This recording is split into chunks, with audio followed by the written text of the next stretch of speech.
Live. Let's get this show started. Now, human rights activists in Mombasa, operating under the Coast Civil Society Network, have called for the immediate release of two Kenyans, Bob Njagi and Nicholas Oyo, who are reportedly being detained by Ugandan authorities. Speaking during a press briefing in Mombasa, the group issued an ultimatum to the Ugandan government, warning that they will stage a protest outside the Ugandan consulate on Monday if the two are not released. The activists further urged President William Ruto and Foreign and Diaspora Affairs Cabinet Secretary Musalia Mudavadi to intervene and engage their Ugandan counterparts to secure the unconditional release of the detained Kenyans. Yaliyomkumba ndugu yetu Bob Njagi na Nicholas kule Uganda si mageni. Tumeona mfano ulio hai, alichukuliwa Boniface Mwangi kule Tanzania, akachukuliwa na yule dada Agatha. Vile vile Mwabili ni trend. Na Kenya kuna historia ya masuala kuwa hawajali human rights. Sisi tumekuwa kama terrorist, tumekuwa branded kama terrorist, tumekuwa victimized kila mara kwa mara. Tukiwa na shida, serikali haikuji prompt kusaidia human right. It's not a criminal to be a human right defender. So tunaambia Mudavadi, the backstop with him.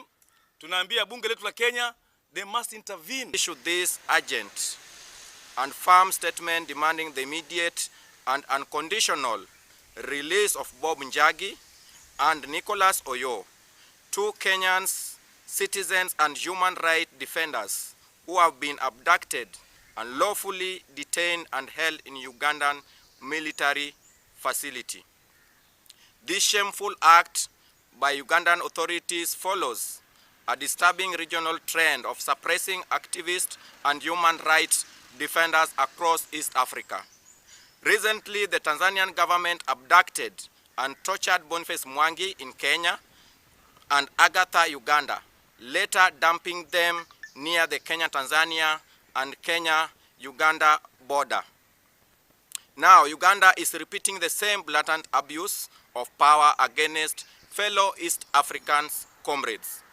These actions directly violate the East African Community Treaty, particularly the Protocol on Peace and Security, the African Charter on Human Rights and People's Rights, which guarantees protection from arbitrary detention and torture, the United Nations Declaration on Human Rights Defenders, which affirm the right to seek safety, express political opinion, and defend human rights without state persecutions. The government of Uganda immediately and unconditionally release Bob Njagi and Nicholas Oyo from military custody. Number two, that the Kenyan government, through the Ministry of Foreign Affairs and Diaspora Affairs, takes immediate diplomatic action and formally demands their release. Number three, that Ugandan authorities stop targeting foreign activists and comply with the international human rights obligation. And number four, that if no action is taken, we escalate this case regionally and internationally, including legal action through the East African Court of Justice, and the African Commission on Human and People's Rights. We'll be keeping tabs with that particular situation in Uganda, whether or not we'll have more response as well. Today we saw the PS for the Ministry of Foreign Affairs, that is PS, who came out to just set the record straight and says they're working together with the Ugandan government and the Kenyan ambassador to Uganda to ensure that they bring these Kenyans back home. So that is a developing story that we'll be keeping tabs on. Now, however, the World Teachers' Day was marked on Sunday at the Kasarani International Stadium, celebrating the invaluable contribution of teachers in shaping societies and fostering global development. This year's celebrations come against the backdrop of a growing shortage of educators, with over 50 million teachers needed across the sub-Saharan Africa to meet the region's education demands. Education stakeholders at the event called on the government to urgently address the crisis, citing challenges such as inadequate staffing, poor training and resources, limited funding, unfair employment terms, and persistent gender inequality in the education sector. Speakers emphasized that the teachers remain the backbone of quality education and national progress, and governments must prioritize investment in teacher recruitment, capacity building and welfare. Thank the teachers, because in the next 2 or 3 weeks, exams are starting, where 3.4 million children will be sitting for the exams. These teachers have taught them. These teachers have prepared them. These teachers are working with them. We want to appreciate the teachers for the job well done. I take this opportunity, therefore, to acknowledge the invaluable support of our partners and stakeholders whose contribution continue to elevate the teaching profession. It has rightly been put across. They have done us proud by supporting us.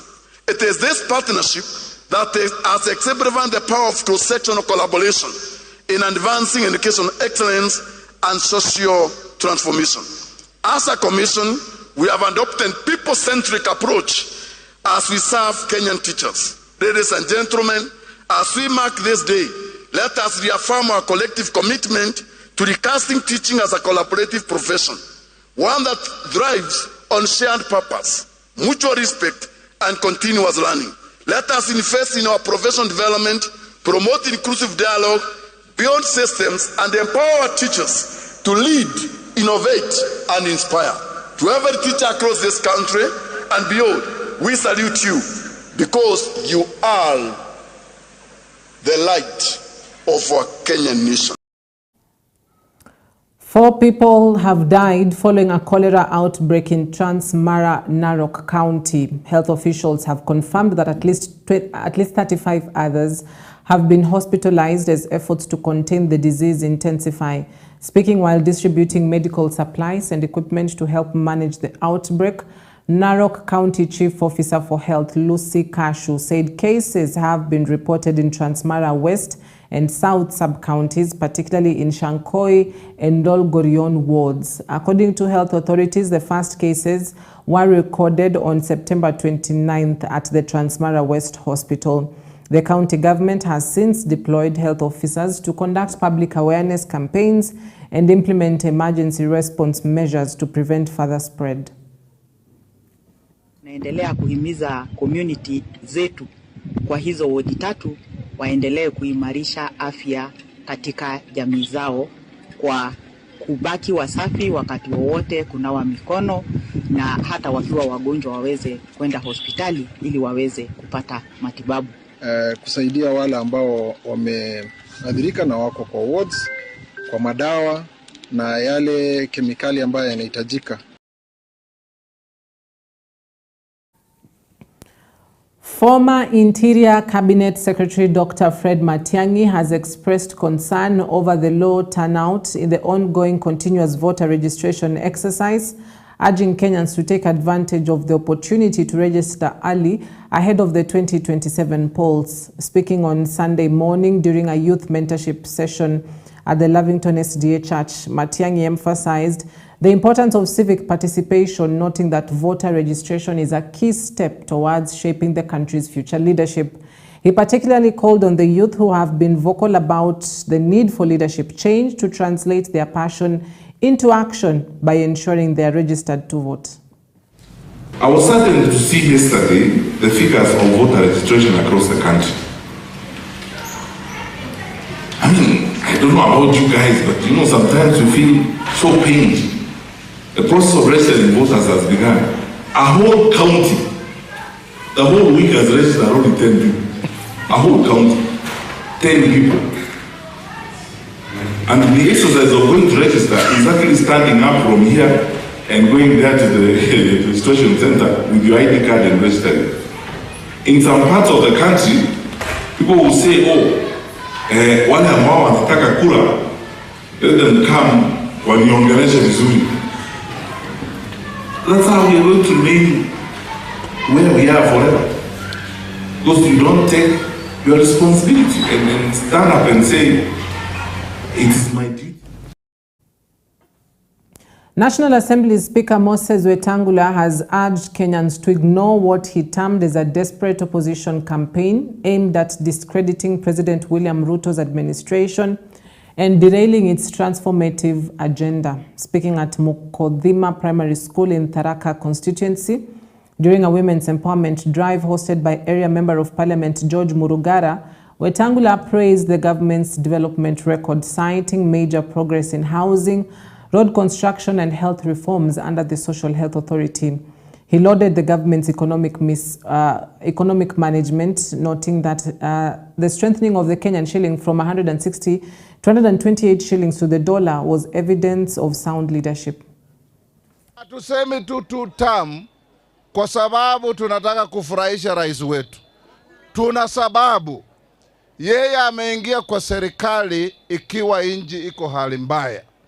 Uchumi ilikuwa chini sana, bei ya mbolea kwa nyinyi wakulima ilikuwa juu zaidi, mambo ya kubadilisha dola ilikuwa juu zaidi, mambo ya matibabu ilikuwa imezoroteka, na mambo mingi hata ya usalama ilikuwa chini sana. Makontrakta wa barabara walikuwa wamehama, wameenda kwao. Sasa Kenya mzima barabara zimerudiwa, kontrakta wanafanya kazi. Bei ya mbolea imeteremka kutoka 7,000 2,500. Dola kwa shilingi imeteremka kutoka 168 sasa iko 128. Na hii mambo yote imefanyika kwa sababu ya uongozi mzuri. Sisi tunajua kuna wenzetu ambao wana haki yao, lakini tunataka Wakenya wasikize sera zao ni nini. Ukiuliza hao wenzetu sera yenu ni nini, ya kwanza wanakuambia Ruto must go. Hiyo si sera. Ukiwauliza ya pili wanasema Kasongo. Hiyo si sera. Ukiwauliza ingine one term. Hata ile one term walileta ndiye imezalisha hii movement ya two terms. Na sasa hawana la kusema. Kila mahali ni matusi, lugha ya ukabila, lugha ya kutusi watu na mambo ambayo haieleweki. Wakenya hawataki hiyo. Sisi tunataka Kenya yenye ukifika kule Ingo kwetu unajivunia kuwa Mkenya. Ukiwa hapa Tarakaniti unajivunia kuwa Mkenya. Ukienda Mandera unajivunia kuwa Mkenya. Kila mahali Wakenya wapendane, tunajua tuko nchi moja. Kwa hivyo leo tukiwa hapa tujue Kenya iko katika mikononi ya uongozi mzuri. Kenya iko katika uongozi ambao unajali masilahi ya mwananchi wa kawaida. Na tumeambia rais wetu usijali matusi. Ukiwa kwa siasa watu wataendelea kusema porojo yao. You focus on how you improve the lives of Kenyans the way you took the oath to do. Na sisi wananchi wote tutatembea pamoja. Opposition leaders have renewed their criticism of the government-backed empowerment forums, claiming they are being used as channels for corruption and political gain. Speaking during a rally at Mahira grounds in Malava, the DAP-K leaders, led by party leader Eugene Wamalwa, took issue with the initiatives spearheaded by government allies, saying they lacked transparency and accountability. Politics of Kenya are controlled by the Constitution of Kenya. Sisi tulipiga kura ya kuleta maendeleo. Hatukupiga kura ya kurudisha harambee ya Moi. Mambo ya empowerment ni harambee. Wanapoleta pesa, mama wanagawana, mama anarudi nyumbani na 200 peke yake. Watu wazima number 3 in command, wewe ni speaker. Umefanya youth winger bwana Wetangula. You have degraded the parliament of the Republic of Kenya. Na nakubaliana na Salasia, nakubaliana na Khalwale. You have lowered the dignity of the house. Kama referee inatakiwa uwe neutral. Wewe unafanya bunge, inaonekana kama ni bunge ni ya executive. Sisi hatuna nguvu. Na wewe ukiendelea hivyo, hatutajali. Hata kama itakuwa inabaki mwaka mmoja, we will make sure ya kwamba tunaleta an impeachment motion. Kwa sababu you have lacked respect. Kwa mambo ya kuendesha mambo ya bunge. All right, that story takes us to a break right here on Morning Live. Stay with us. We'll be back shortly with a newspaper review. We'll be taking a look at what is making headlines across the pages this morning. Stay tuned.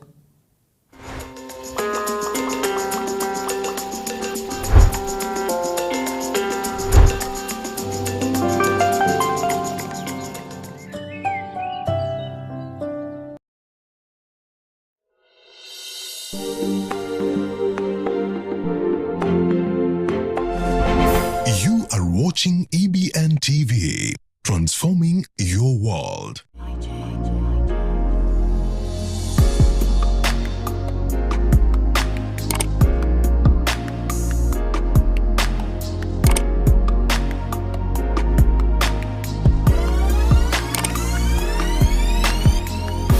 Raila Odinga. Now, a vicious rumor that Raila Odinga is gravely ill. ODM accused a section of the opposition, singling out Rigathi Gachagua, Kalonzo Musyoka, and Eugene Wamalwa, of peddling malicious disinformation after a social media post said the 80-year-old was hospitalized. Raila's camp says he left the country for a brief medical holiday, and Ida Odinga, the spouse, called the rumors baseless. Now, Wiper hit back, calling ODM outrage political theatre and denying any ill intent. In the end, speculations persists and the nation awaits, still unsure what to believe. So it's a question of who is fooling whom. Now, the former spokesperson's Dennis Onyango says former Deputy President Rigathi Gachagua and his struggling team of Kalonzo Musyoka, Eugene Wamalwa, among others, are on a familiar campaign of misinformation on the health of the former Prime Minister. On the other hand, Wiper Party Secretary General Shakila Abdallah says any suggestion that Kalonzo Musyoka wishes harm upon Odinga is malicious, reckless, and utterly false. ODM's attempt to drag Kalonzo into its internal confusion is a weak distraction from the cracks splitting from the so-called broad-based government. So it's a question of just where is Raila Odinga and what's the state of his health. And that is what has brought that headline to Raila Health Wars. There's now a vicious, rumor which has exploded concerning the health of the former Prime Minister. Now, the family says Odinga is out on a quote-unquote brief medical holiday. Question is, what does that even mean? A brief medical holiday, what, to what extent does that mean? Now, this came even as close family of the Odinga confirmed that he's doing well, saying that he's not ill, neither is he in any ICU. And the spouse Ida Odinga actually asked who has seen him in ICU for them to be able to peddle this sort of rumors. So Odinga is 80 years of age, and he, has been in the political scene for quite a long time. Some people actually born when he's already, he has already had some experience in the political space, and he served as the Prime Minister from 2008 to 2013 in the Grand Coalition government with the late former President Mwai Kibaki, and he has unsuccessfully vied for presidency 5 times. So ODM Kalonzo's Wiper in war of words over Raila health rumors. And I believe this is not the first time this has come up, or at least we've had concerns or speculations concerning his health. There was a time, I believe it was last year, if I'm not mistaken, that he was also missing from the political scene for quite a bit. And then he eventually re-emerged, and he said he had taken a short trip to just, rest, for lack of a better word. And so here we are again, 2025, October. Also, the health rumors are speculating concerning just how is he doing, what's the welfare, is he okay, is he not okay? And, at this point, it's also a question of just the sort of privacy that the family needs. But, when you're talking about a leader who has vied for presidency 5 times, served as a former prime minister, is in the broad-based government, is a close friend, I'd say, of the head of state and the president, you really can't put privacy in it, can you? Because this is a leader already who's in public space. He's got a massive following, has got a huge fan base, and they would all be keen and interested to just know, how is our leader doing? Is he okay? Is he not okay? So, and that is the headline this morning. And it's still just unclear who's telling the truth. Is the family telling the truth, or are they concealing something? Or is the opposition telling the truth, or are they just, dragging this into some sort of political wars to sort of make it look like, he's not just the strong Raila Odinga the country knows. Now, the ODM Nairobi chairman, George Aladu, also condemned what he termed evil rumors being propagated by a section of the opposition regarding Raila's health. He told ODM supporters that Raila was in good health and that party leaders were aware of his whereabouts and his mission abroad. So he talks of a mission abroad. The family talks of a brief medical holiday. And, I'm really trying to understand what that means. When you say a brief medical holiday, there's a brief holiday, you've gone out for holiday, there's a brief medical holiday. Does that mean you're not feeling well and you're taking rest? It's such an ambiguous 3 words, and everybody will try to dig deep. I just read between the lines of what that particular means, that particular line means, but at the end of the day, no one really is sure.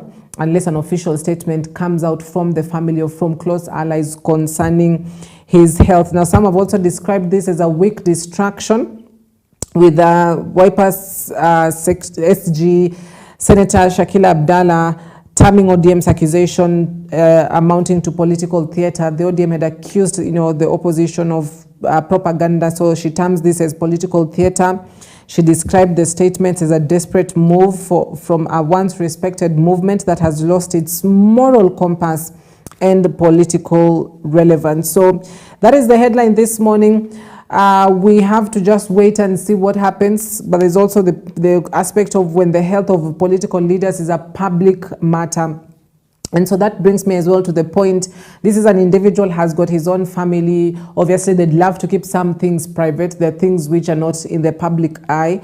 But is health among those issues? Is it something that you need to come out and speak to the public about because he's a public official, he's a statesman actually, or do you just go quiet about it? So there's everybody will interrogate this and just have their own opinion or say concerning this. But at the end of the day, the nation waits, as it's still unsure what exactly to believe. Also, top of the page, 4,700 to lose jobs in President Ruto's sugar factories revival plan. Now, the realities of the sugar sector are growing harsher by the day, with mass layoffs looming as revival plans take shape across the sugar belt. Now, we've had conversations around the sugar factories and just how much they're struggling. And there's this plan of the government of PPP, public-private partnerships, essentially a private entity being leased to a private ownership, and the private ownership runs this public entity for a period of time, and they're able to bail out the government, for lack of a better word, in terms of paying salaries, running the factory, keeping it running and keeping it alive. And so the bitter irony is 4,700 to lose their jobs in sugar sector revival plan. Now, the Agriculture Ministry has directed sugar millers to issue redundancy notice to workers. Kisumu and Trans Nzoia governors and Kotu have opposed the planned mass layoffs. Now, firing 4,700 people is no small feat. These are people who in their own ways contribute, number one, to the economy. But number two, which I believe is the most important thing, is that they're also, providers in their family. One way or the other, could be male, could be female. Their families depend on them. And so it's sort of like a ripple effect. This is, I'd use an example of Nanjala. This is Nanjala who works in a sugar factory. If Nanjala is laid off, the immediate family members suffer. But in addition to that, there are also people in the extended family who depend on this one person. This one person perhaps has hired a house manager at home. If they're declared redundant, how will they get money to pay this house manager? You've got children who want school fees. They also need to eat. You've got extended family who perhaps are depending on these people. There are people who, are not even family per se, but are, being helped by these families. And so it's such a big ripple effect. And, it's the paradox of President William Ruto's administration efforts to revive the Kenya's ailing sugar industry. But at the same time, looming mass layoffs, which cast a shadow over the thousands of workers and their families. Now, what was initially intended as a transformative process to breathe new life into the struggling sector and create jobs has morphed into a nightmare for employees at the state-owned factories now under lease to private investors. If government plans proceed as outlined, at least 1,500 workers at Muhoroni Sugar Company will be rendered jobless. Another 1,700 from Nzoia Sugar are also expected to go home. In addition, some 5,000 casual workers at Nzoia face an uncertain future, with the process threatening the livelihoods of an estimated 150,000 households dependent on the farms. A similar fate awaits approximately 1,500 workers with the Sony Sugar in Migori, where workers are owed salary arrears running into millions. Now, initially, there was a reason why you lease a state-owned farm to a private entity is that farm must really be struggling, and the government is in no capacity financially to bail it out. Because if you look at the number of state-owned farms which require bailing out, that's some money that runs into the tunes of perhaps even trillions of shillings, if not billions. And so it's already a struggling economy. We're not getting enough revenue in the country. You're stuck in this cycle of debt and debt repayment. With the small revenue that you have, you also have to pay salaries for government workers.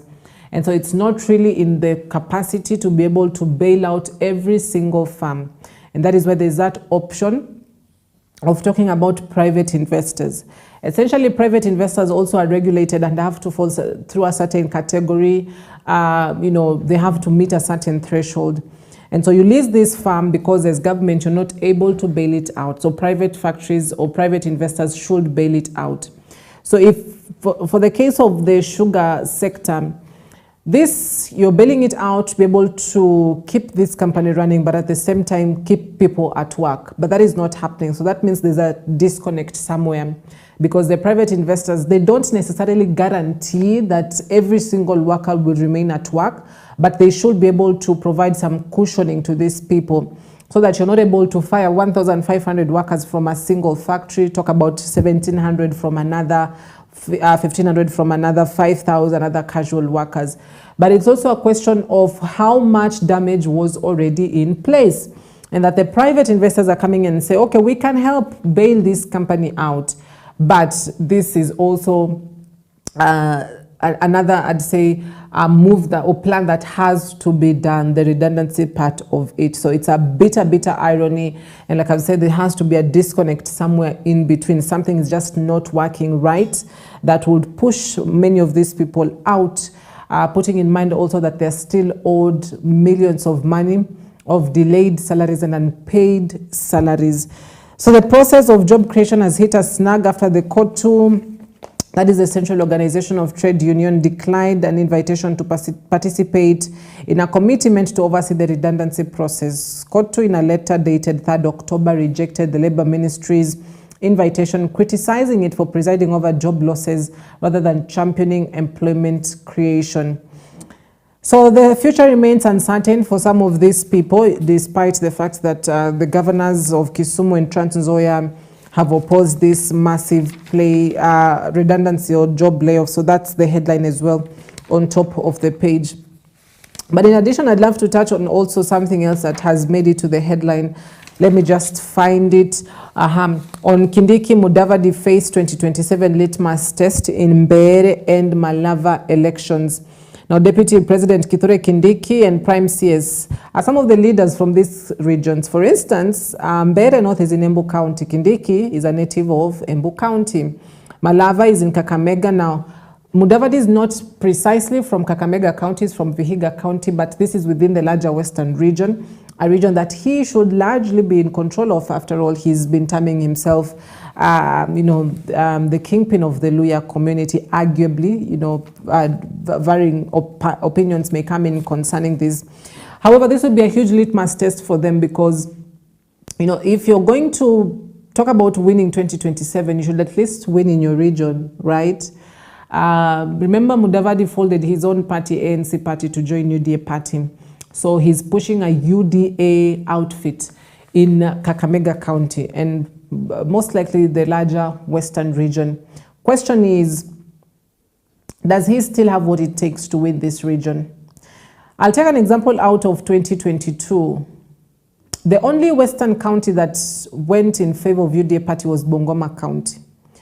Vihiga, Kakamega, Busia all largely voted in favor of ODM party behind Raila Odinga. That was in 2022.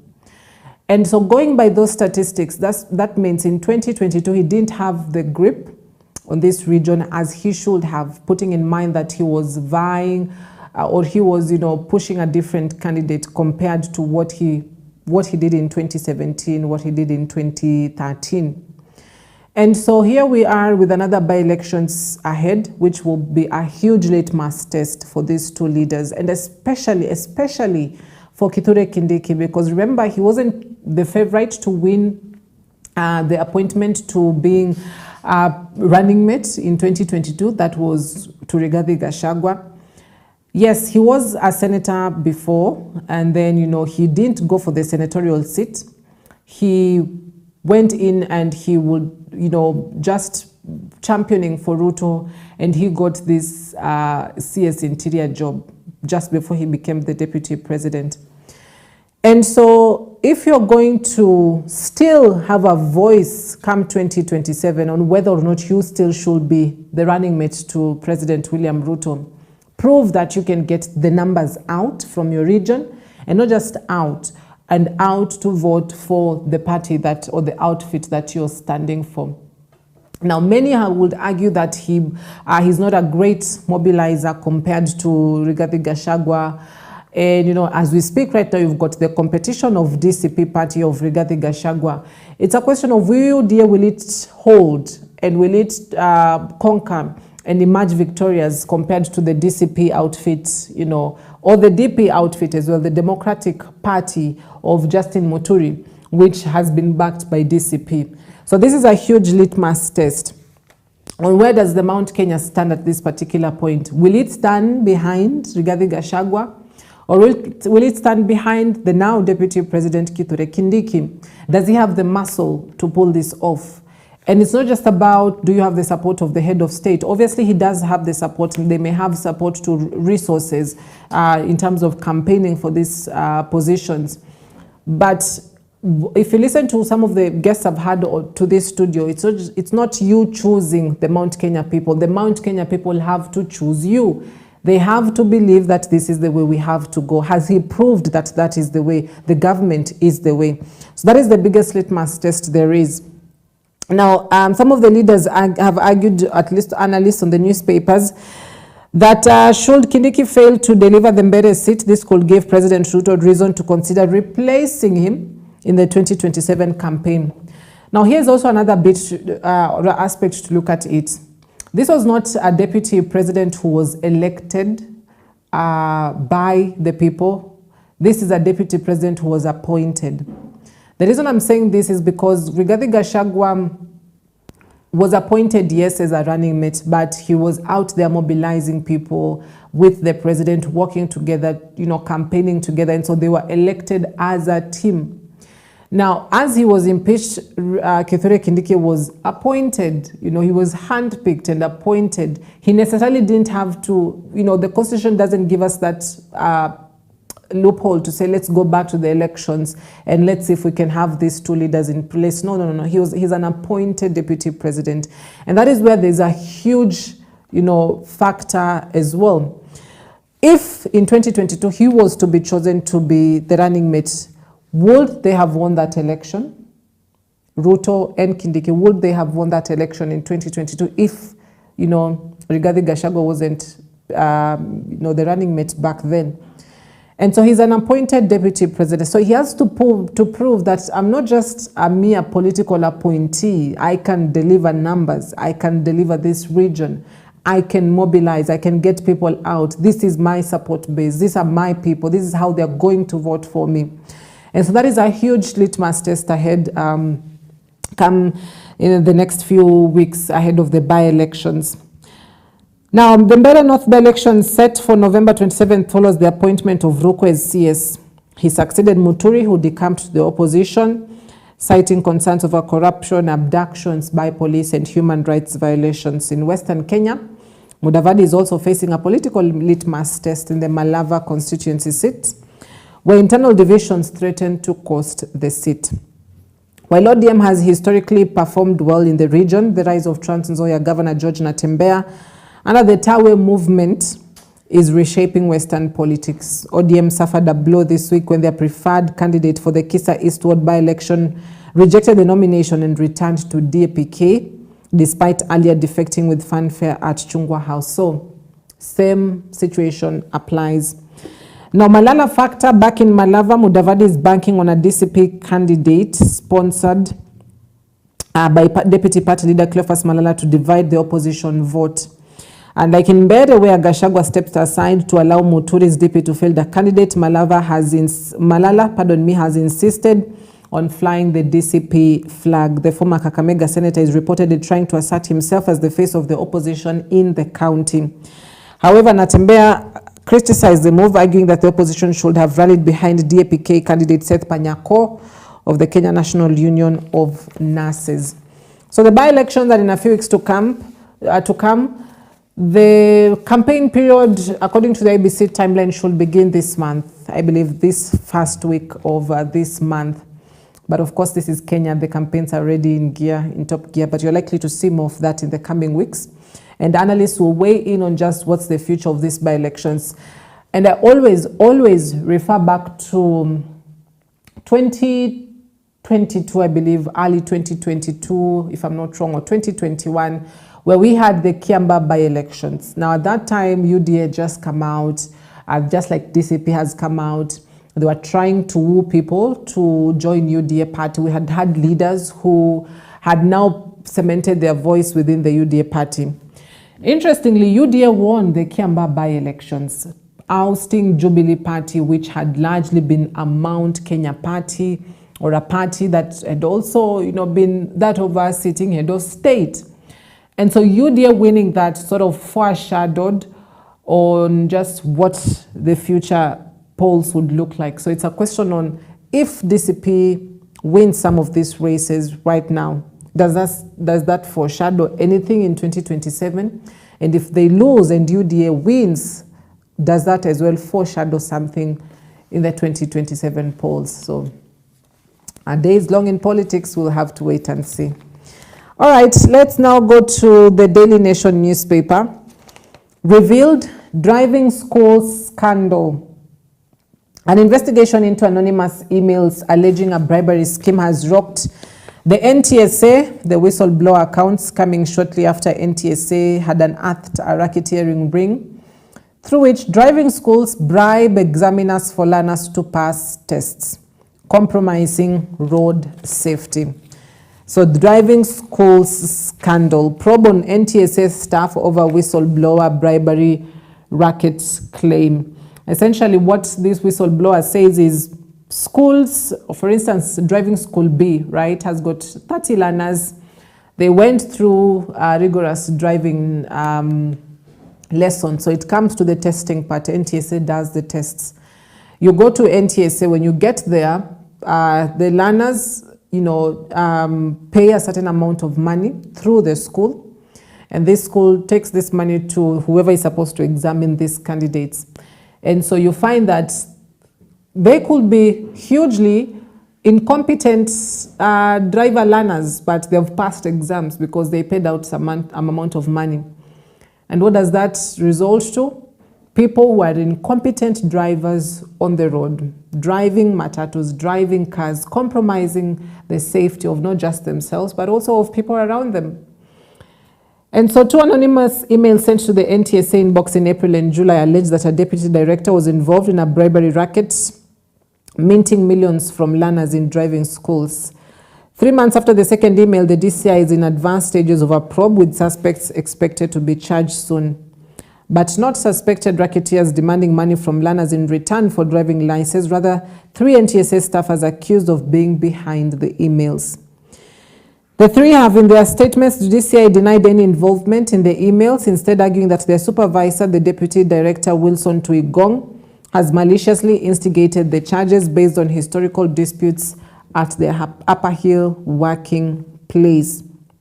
Now, in the letter to driving schools, NTSA Director in charge of road safety, Andrew Kiplagat, outlined how the racketeering ring operates based on reports received by the authority. So that is the reality of what is happening in the country's leading road test authority. You cannot drive around the road, or you should not drive around the road without the approval of the NTSA.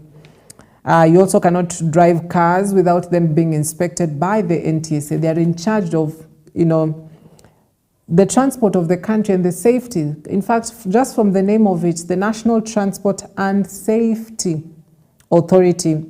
But how safe are we on the roads if people who are not passed examinations, have failed exams, are still being allowed to go ahead and drive cars? Wow, so that is the headline this morning. With more people dying in road crashes in the first 9 months of 2025 than last year. So if you sort of, plus them side by side, there's a huge problem then, because we might just talking about some accidents are unavoidable, but it's a question of, number one, are these people actually qualified to drive cars? And is the NTSA ensuring that their the people are compliant in terms of car safety, driver safety, passenger safety? Are we compliant Kenyans? If the NTSA itself is, you know, not compliant, so that's a huge question right there. Also, head teachers warn cash crisis hurting exam preparations. Principals say examination preparations are being disrupted by government delays to disburse funds to schools. Cash-strapped schools are unable to purchase material and equipment that students will use during examinations. Now, the education sector is just one big problem galore. If it's not capitation, it's teacher shortage. If it's not teacher shortage, it's exams, preparations, cash crunch. If it's not that, then it's schools unrest. So it's one big problem galore. Even as the teachers say, you know, preparing exams is becoming a problem because there's no money and there's no learning materials that have been purchased. Exam materials have not been purchased. You know, if you look at it, you're having subjects that require practicals, you know, for instance, chemistry, biology, physics. You've got things like building and construction, art and design. These are subjects that require, you know, those materials to be purchased. And so if there's no money, how do you buy? And how do the students sit for the exams? So there's a huge problem right there in the education sector as well, even as the teachers celebrated World Teachers' Day on Sunday. Well, we hope you had a wonderful day, teachers. And we hope that you're able to go back to the core reason is why you wanted to be a teacher. And also top of the page on Raila health debate stars political scene as the ODM leader Raila Odinga traveled out of the country on Friday for an undisclosed mission, with his spokesman dismissing speculation of ill health and blaming his opponents of spreading the reports. So same story as well that had been headlined on top of the pages this morning on the Standard newspaper. So those are your stories this morning on the newspapers on just what is happening across the country. This is a new week. Remember, like I've said, the by-elections are looming, so you're likely to be in select wards, obviously, and constituencies, and one senatorial seat in Baringo. So if you're in these regions, the political atmosphere is going to be quite up and running. You're going to see a lot of campaigns in your area. Even as the voter registration continues, the exercise has recorded low turnout. Get this.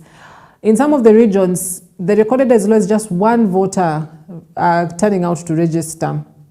Nairobi leads with about 1,300 voters who were registered, new voters who were registered last week.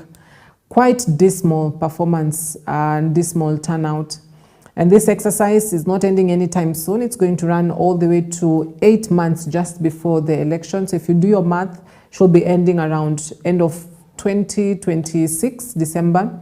But regardless, if IBC targets to collect 6.3 million new voters, and in the first week they have done less than 4,000 voters across 47 counties, how will they achieve 6.3 million? That's a huge voter apathy problem. So that's an exercise that continues. If you've turned 18, go get registered. The head of state has scrapped as well the ID replacement fees. So if you had lost your ID and you're worried you're not able to afford that money to replace your ID, well, the head of state says that has been scrapped off. So you're likely to go get your ID replaced for free, then go ahead and register. Because come 2027, that will be a key document that will need you to vote in 2027. And it's a democratic right. Leave alone whether or not you want to vote, it's your democratic right. So that should be the basis as well. So we wrap it up this morning at that point. I hope you're duly informed on what is making headlines across the newspapers this morning. Thank you for joining us. I wish you a blessed morning. My name is Cynthia Nanjala.